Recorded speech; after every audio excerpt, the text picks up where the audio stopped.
Hey Doors fans, Jim Morrison fans, at that place, Melody Beauty Salon, was once the famous or infamous London Fog. That's where the Doors were the house band for 4 months, from January to May of 1966. That's where they developed and honed their performing skills, especially Jim. He was a little bit too shy, and that's where they first performed The End and Light My Fire.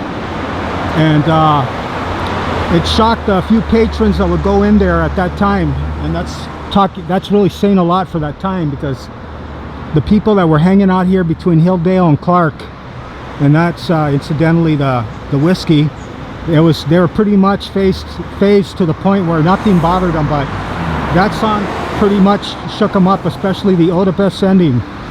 Anyway, the Doors were the house band for 4 months in 1966, and they performed there, and it's a really small place. It's amazing, because I went to the alley, and that actually is pretty much the size of what was once a London Fog.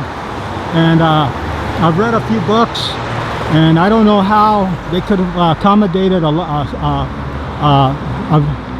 stage that was up above the main floor, and they had a go-go dancer.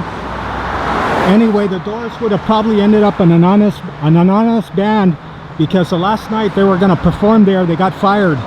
And this gal, the booking agent at the Whisky right there, Ronnie Horan, she really liked Jim, thought he was a real cool cat, sexy dude, and signed him up.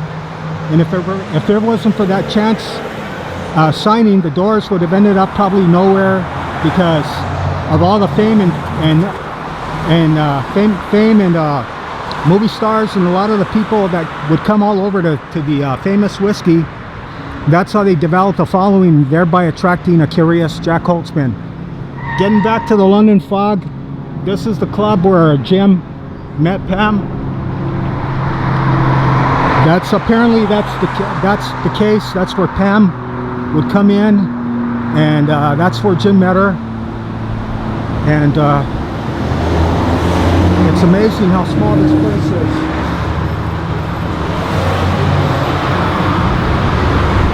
And if you know anything about the Sunset Strip at that time, you can, if you don't understand what it was like, I would suggest renting a movie called The Trip with Peter Fonda. You can get a pretty good idea of what the youth culture was like. This was pretty much the epicenter of rock and roll, where it started. The modern era, the performances by all the famous bands at that time performing here, honing their skills, like Love, Arthur Lee, the Byrds, Johnny Rivers, the Mamas and Papas. I mean, anybody who was anybody in the music business back then, this is where they pretty much started and honed their craft and their performing skills, and got record deals. And pretty much all this strip, as they call it, was filled with nothing but discos and clubs. And now it's just a very sedate community, pretty much just wealthy people that live up the hill here to the north of us, rich and famous. And back then it was pretty much working class, and now you gotta be a millionaire to have to be able to live here. This is also the epicenter of the Sunset Strip riots between Hilldale and Clark. And you guys know anything about the inspiration for What It's Worth by Stephen Stills? These kids were protesting about they were curtailing their curfew, and they were forcing the clubs to close and not allow dancing. Anyway, there was a big riot on the Sunset Strip. Even Sonny and Cher came out.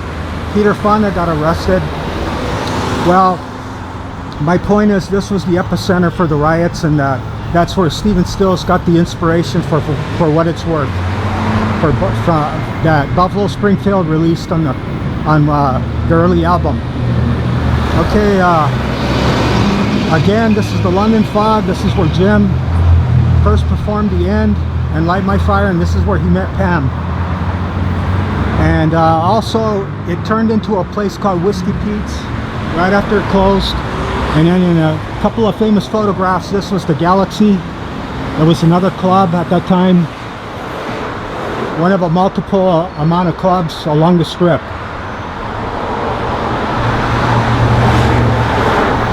amazing how small that place was to have an elevated stage.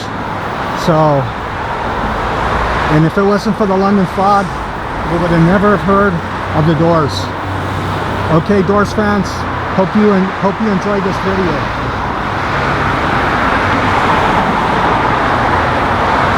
Thanks.